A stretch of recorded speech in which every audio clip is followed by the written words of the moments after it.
La saga continue. Le lendemain matin, Sperper et Ziggy se mirent en route vers l'Ahagar, guidés par les récits des caravanes.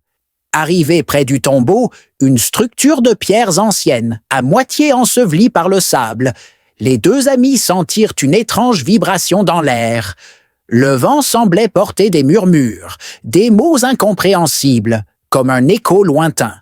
« Écoute, Ziggy, ces voix, elles ne viennent pas de l'intérieur. Elles viennent d'en haut. » Sperper leva les yeux et aperçut des fils tendus entre les rochers, presque invisibles sous la lumière rasante du soleil. En suivant les fils, Sperper et Ziggy découvrirent une grotte cachée derrière une dune. À l'intérieur, un groupe de brigands utilisait des conques et des tuyaux en terre cuite pour amplifier leurs voix et les faire résonner jusqu'au tombeau. Leur chef, un renard roux nommé Caro, éclata de rire en les voyant. « Ah, le célèbre détective! Nous attirons les caravanes vers des pièges, et les légendes font le reste. Les gens fuient, abandonnant leurs biens. Et nous, on récupère. » Mais Sperper remarqua quelque chose d'étrange. Parmi les objets volés, il y avait des parchemins anciens, couverts de symboles touaregs. « Pourquoi voler des parchemins ?» demanda-t-il, méfiant. Caro ricana.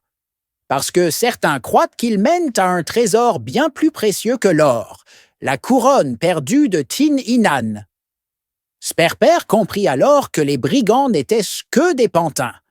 Quelqu'un d'autre tirait les ficelles. En interrogeant Caro, il apprit qu'un mystérieux érudit, vêtu de robe blanche, leur avait promis une fortune s'ils effrayaient les visiteurs du tombeau. Avec l'aide de Ziggy, Sperper tendit un piège. Ils firent croire que le tombeau était hanté par des esprits vengeurs, utilisant les propres techniques des brigands contre eux. Quand l'érudit arriva, il tomba dans le piège et avoua tout. Il voulait le tombeau pour lui seul, convaincu que la couronne de Tin Hinan y était cachée. Mais Sperper avait une autre théorie. La vraie richesse de Tin Hinan, c'est son histoire. Pas une couronne, mais la sagesse qu'elle a laissée à son peuple. En explorant le tombeau, Sperper et Ziggy découvrirent une inscription murale. Celui qui écoute les voix du passé trouvera la lumière. En suivant les indices, ils trouvèrent non pas une couronne, mais une lampe à huile ancienne, symbole de connaissance et de paix. De retour au village, Sperper rendit la lampe aux anciens Touaregs, qui la placèrent dans un lieu sacré. Les voix mystérieuses cessèrent et les caravanes reprirent leur route, rassurées. « Alors, Ziggy, toujours peur des légendes ?»